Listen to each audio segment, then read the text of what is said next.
Mesdames et messieurs, bonsoir. L'actualité reste dominée par la sortie du gouvernement après une longue attente de plus ou moins 7 mois. Les Congolais sont désormais fixés sur l'équipe qui doit accompagner les gouvernements Ilunga Ilunkamba. Juste après cette sortie, Bati Lukwebo n'est pas resté silencieux, c'est-à-dire il a tenu sa déclaration par rapport à son observation et surtout un regret dans son chef du fait qu'il ne s'est pas retrouvé ou sa liste n'a pas été prise en considération. Comment analyser pratiquement ces gouvernements et particulièrement la déclaration de Bati Lukwebo? Pour en parler, j'ai l'honneur de recevoir sur ce plateau M. Feli Mbenga, qui est analyste politique, à qui j'ai dit bonsoir et bienvenue sur ce plateau d'Actu Soir. Merci, bonsoir. Alors, d'entrée des jeux, quelle appréhension avez-vous de l'équipe de Sylvestre Ilunga Ilunkamba? Bien, merci beaucoup. Je crois que je me suis fait déjà une lumière là-dessus. Et aussi, je sais que le peuple congolais aussi a fait la même chose, d'autant plus que ça fait bien des temps que nous étions donc en train d'attendre la sortie de ces gouvernements qui chapeautent Ilunkamba. Alors, vous allez vous rendre compte que c'est après un long moment du processus électoral qui nous avait donc donné un président. Et les présidents ne pouvaient pas travailler seuls. Voilà même l'importance donc d'un gouvernement. Et c'est vrai, depuis bien des heures, les gouvernements existent déjà. Nous connaissons qui sont animateurs de ces gouvernements. Bien, je sais que moi j'ai ma lecture personnelle, mais il y a aussi une lecture qui est faite par le peuple parce que je dois vous rappeler que tout ce que nous faisons quand on est animateur, dirigeant, président, ministre, tout ce que nous faisons c'est pour le peuple. Donc, Feli Mbenga directement ne représente pas les peuples. Donc, allez-y comprendre que nous sommes au courant qu'il y a un gouvernement, que désormais la RDC va devoir travailler avec des animateurs et dans différents secteurs. Et votre lecture sur la répartition des postes ministériels par rapport aux vœux du président de la République qui voulait à ce qu'il y ait renouvellement de la classe politique, mais également la représentativité du genre, c'est qui était pratiquement le point phare de sa préoccupation lors de la présentation de la première mouture. Et vous êtes satisfait par rapport à l'équipe? Bien, merci beaucoup. Je crois que c'est une très bonne question. Et les chefs de l'État ont bien émis les vœux de voir ces gouvernements être, c'est pas aérés ou être composés avec beaucoup de couleurs ou beaucoup de parties prenantes. Oui, il a mis un accent aussi très singulier sur la représentation des jeunes, des femmes et même des personnes vivant avec handicap. C'est bien beau que les gouvernements soient composés comme ça, mais la question reste posée. C'est vrai, les critères même de sélection de toutes ces catégories donc, de personnes. Je suis content parce que d'abord, ils ont répondu à l'esprit de la Constitution en son article 14, qui voudrait que la RDC soit ce pays ou cette planète où il y a cette égalité, où une pleine égalité des chances et même des sexes. Voilà pourquoi il y a la représentation des jeunes, des femmes et même des personnes vivant avec handicap. Mais la question reste posée. C'est sur base de quoi qu'ils ont porté le choix sur ces personnes-là, jeunes, femmes ou handicapées? Sur base de quoi? Parce que renouvellement de la classe, renouvellement, oui, c'est ce que tout le monde cherche. On cherchait le changement, on cherchait l'alternance, on cherchait de nouvelles faces. Mais attention, on a besoin de gens qui sont connus de la population, qui sont proches de la population, dont on a une histoire dans le passé, des gens qui ont un parcours.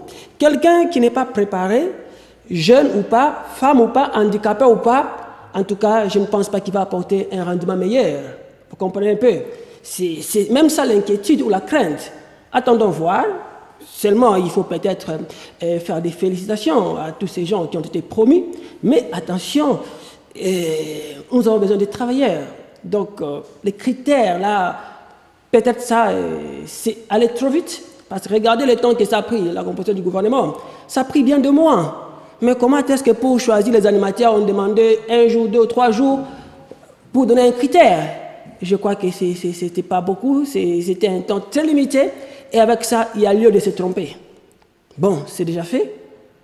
On a respecté la Constitution en son article 14, où il faut créer ou faire sentir cette égalité des sexes. Si les personnes sont bien mûres pour occuper ces fonctions, quelle est votre préoccupation? Oui, parce que, attention, on est là pour le peuple.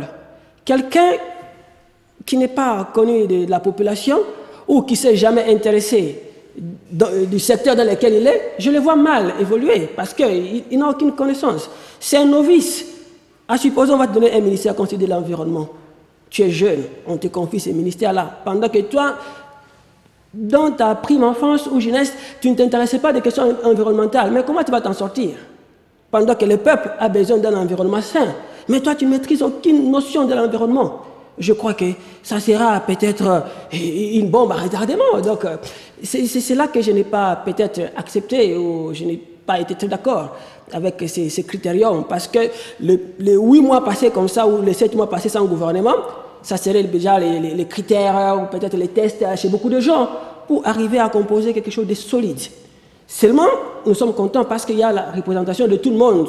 Voilà, je veux dire qu'ils ont répondu probablement à l'article 14 de la Constitution, c'est très bien. Mais maintenant, le problème, c'est au niveau de la préparation.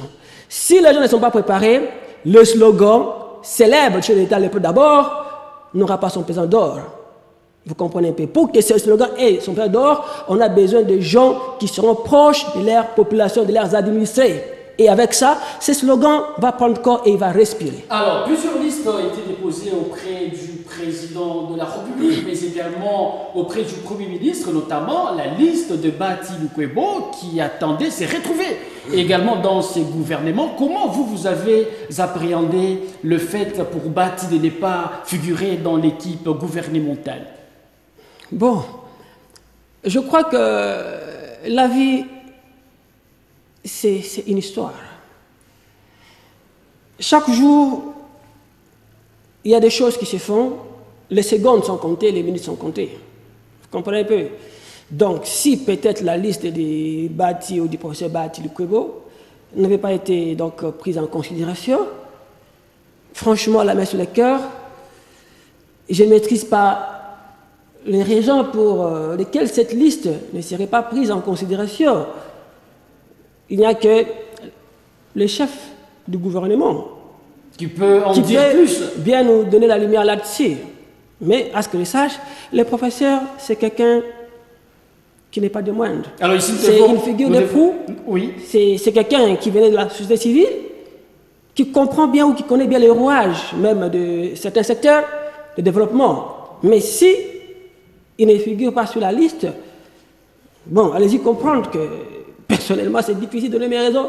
Il n'y a que le chef du gouvernement qui connaît pourquoi le procès Bati. Lors de sa déclaration, Bati Lukwebo regrette d'abord du fait que, avec une victoire écrasante obtenue lors des élections, et n'est pas en jouir jusqu'au bout. Pour lui, c'est un regret. Mais il a souhaité quand même bon vent à tous les nominés. Comment vous trouvez cet esprit presque démocratique?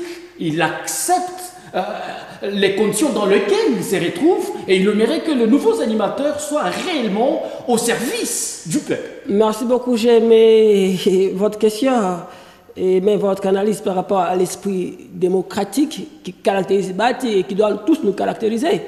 Cela me renvoie donc à aller féliciter directement les présidents sortants de Kabila Kabange et celui entrant parce qu'ils ont prêché par l'exemple. La démocratie a commencé à se faire sentir et à être respirée dans notre pays. Quelqu'un qui a dirigé, il a fait des partis, l'autre arrive. Donc, ça sera comme ça une continuité. Si Bati a accepté sportivement, moi je pense qu'il faut les féliciter. Parce que dans la vie, des fois, il faut savoir perdre pour bien gagner. Donc, ce qu'il a fait, c'est pratiquement une école. C'est une étude. C'est un comportement. Le fait d'accepter, d'encourager, de féliciter et même d'appeler tous les animateurs que, attention, ils sont redevables au peuple congolais. Donc c'est une soin d'alarme. Il a compris qu'il a fait son temps, c'est vrai, il a fait vraiment des montées extraordinaires. Donc, allez-y comprendre que le plus important, c'est la finalité. L'événement ici-bas, je l'ai toujours dit, c'est la mort. Qu'on ait gagné les élections, qu'on ait perdu, qu'on soit mis, qu'on ne le soit pas, ça ne constitue pas un événement. Tant qu'on est en vie, il y a de l'espoir, les choses peuvent changer. Donc le plus important, c'est de rester debout, c'est de continuer, c'est d'accompagner le gouvernement, et il est dans l'obligation, même en étant dehors, d'accompagner le gouvernement, parce que lui aussi s'est dit avocat du peuple.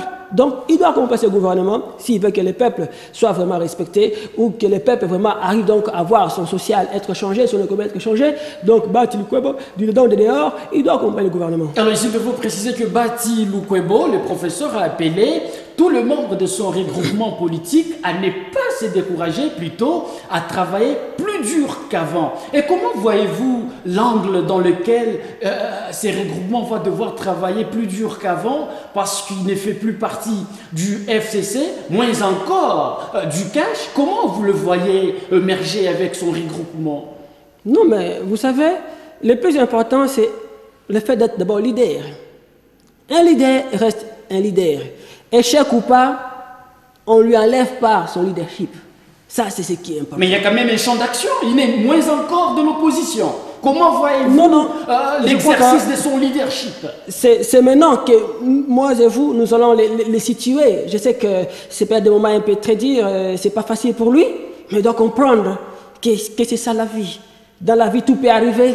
Et quand ça arrive, il faut être fort pour gober. Surtout qu'on est leader, il faut gober.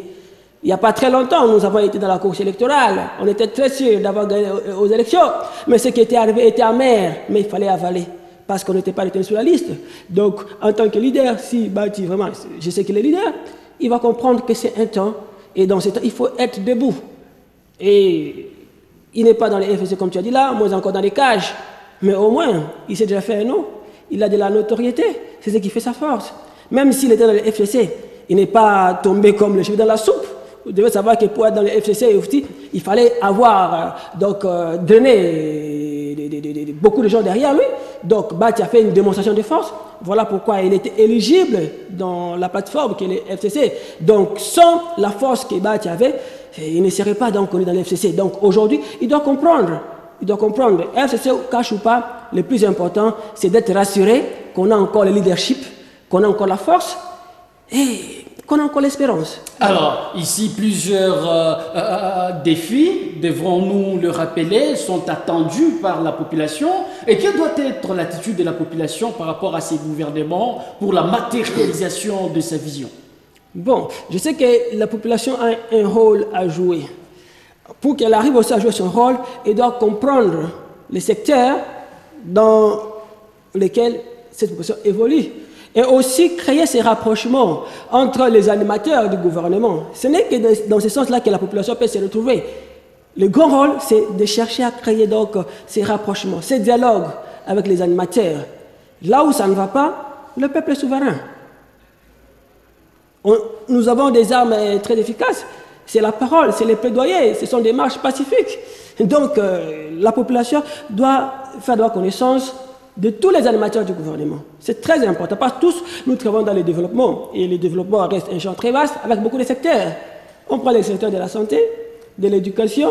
Un peuple normal, c'est celui qui suit tout ça. L'éducation, la santé, c'est même ça.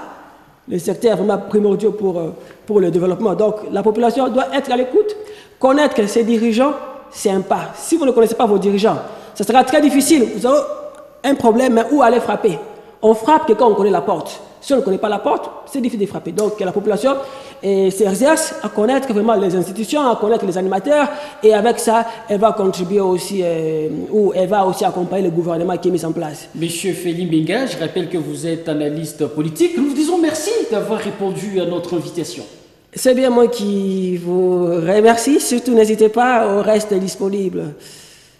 Mesdames et messieurs, ça aura été pratiquement la fin de ce énième numéro d'Actu Soir. Juste après nous, la grande édition du journal et surtout, ne zappez pas, la télévision au-delà de l'imagination, elle est vôtre. À très vite.